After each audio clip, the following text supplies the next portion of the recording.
If you'd lived your entire life in a cave and never seen the outside world, from reading the Quran or the Bible, you might get the impression that the stars are merely numerous decorations that God placed in the sky simply to impress us.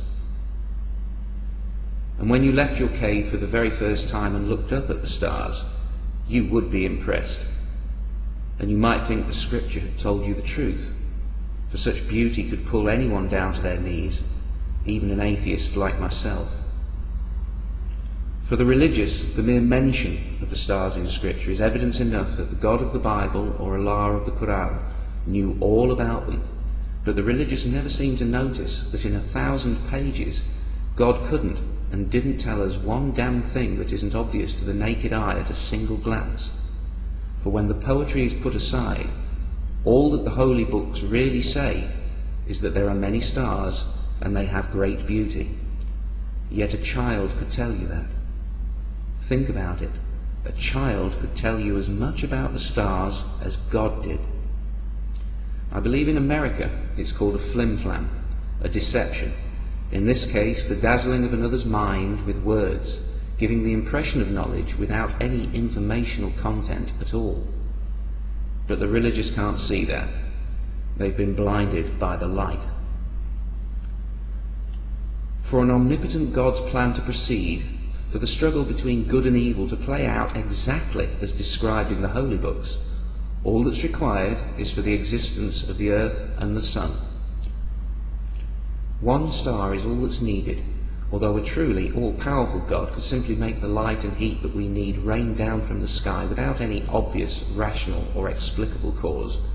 Or he could make it so that we don't need light and heat at all. But of course, the religious imagination isn't free enough to grasp this. They'll say, the Lord moves in mysterious ways. A cunning bit of religious programming that just happens to stop any curiosity before it can pull out of the station.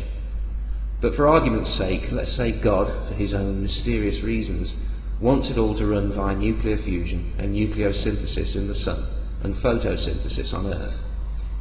He still only needs one star and one planet. Anything beyond that would be window dressing. In such an empty universe, it would indeed seem that the Earth was a special place and the focus of creation, adding tremendous weight to the Earth-centered religious beliefs. But by that same token, if there were two suns, that would bring the Earth-centered religions into doubt. That would be doubly true if there were three suns, and for each additional sun after that, the doubts grow. If there were only one world, it might be unreasonable to say that life exists on that one world by chance alone. For atheistic ideas to have any support, for it to be true that life arose by pure coincidence of conditions and elements, there must be more than one sun, more than one roll of the dice. A universe with two suns helps the atheistic argument, but not by much. Three suns would offer only a slight improvement upon that.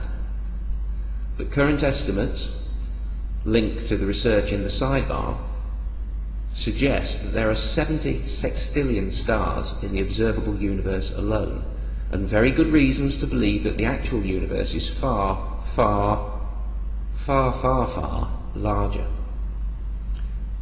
70 sextillion. Each one of these countless chances for life is an argument in favour of atheism, at least in its opposition to the earth-centered religions of Christianity and Islam. Now let's look at what the holy books say about the stars. First of all, Christianity, via Genesis chapter 22, verse 17.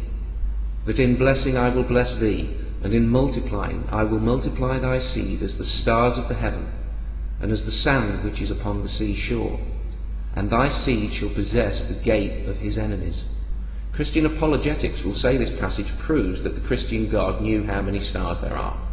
But all it proves is that they don't know what proof is, or they're relying on you to not know. Look at the passage again.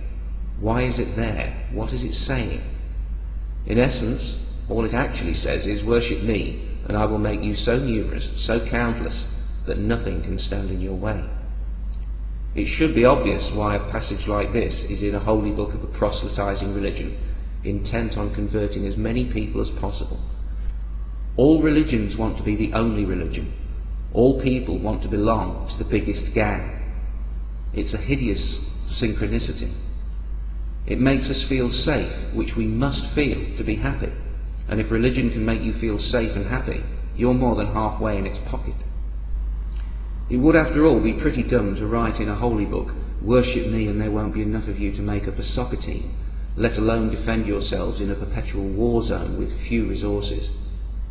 Now think for a moment about the concept of countlessness, that which is beyond count, and ask yourself, if you wanted to convey a huge number, how would you do it to the people of the Bronze Age used to count in only a few goats? One might be tempted to use metaphors like trees in a forest, raindrops in the sky, or blades of grass in a field, but these things would be outside of the everyday experience of those living in and around the deserts of the Middle East thousands of years ago. What other imagery might be of use? It's simple poetry, obvious imagery that can be found in many other works of fiction. Anyone who has been to the deserts of the Middle East at night knows that the number of stars visible to the naked eye vastly exceeds the number seen from most other locations on the planet.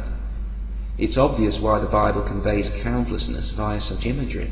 What could be more numerous to the uneducated mind than the stars and the sand? But if you think that passage is conveying an actual number, you should note that God has failed his followers miserably. For there are only a couple of billion Christians, so God has not multiplied your seed as the stars of the heavens. Far from it. He was off by a factor of over 1 trillion, and in mathematical terms this is called fail. For 70 sextillion is actually 10 times the number of all the grains of sand on all the beaches and in all the deserts of earth. So the poetry of Genesis chapter 22 cannot be considered compelling proof that the Abrahamic God knew how many stars there actually are. It is literally no wonder, no cause for wonder, that when trying to convey countlessness, the Bible links stars and sand. And as for the Quran, in Surah 67 verse 5 it says, "And we have from old adorned the lowest heaven with lamps, and we have made such lamps as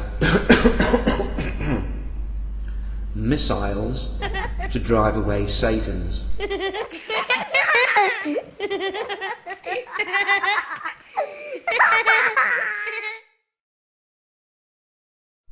So there you have it. The Quran says the stars are lamps to chase away devils. So much for science in the Quran. But there's something else I'd like you to consider. Both holy books refer to the stars and the sun. Why? Obviously part of the reason is the need to explain the pretty lamps, stars, but why in particular do the holy books talk about the stars and the sun? Why do they never, not once, tell us that the stars are suns and that our sun is just an ordinary star like countless others? You know why. It's because whoever wrote the Bible, just like the people of the time, didn't know. Everyone wants to know where they came from. That search, when conducted honestly, will lead you to the stars. And if you don't know what a star is, you're either very, very young, or you're just not trying.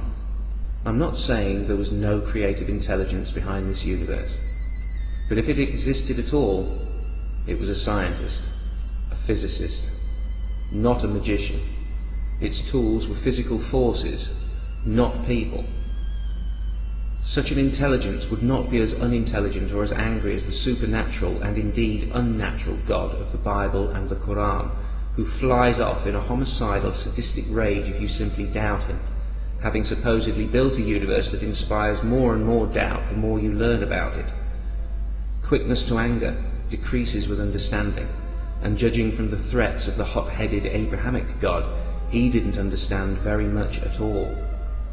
The very beginning, the one true gap that remains, may always be a gap, always leaving space for belief of a rational kind.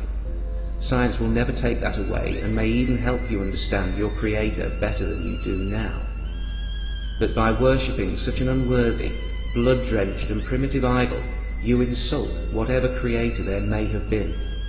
Atheists, meanwhile, cannot believe the creator of this universe could be so immature, and in that sense, atheists give that creator, if they ever existed, more respect than a Christian or a Muslim ever could.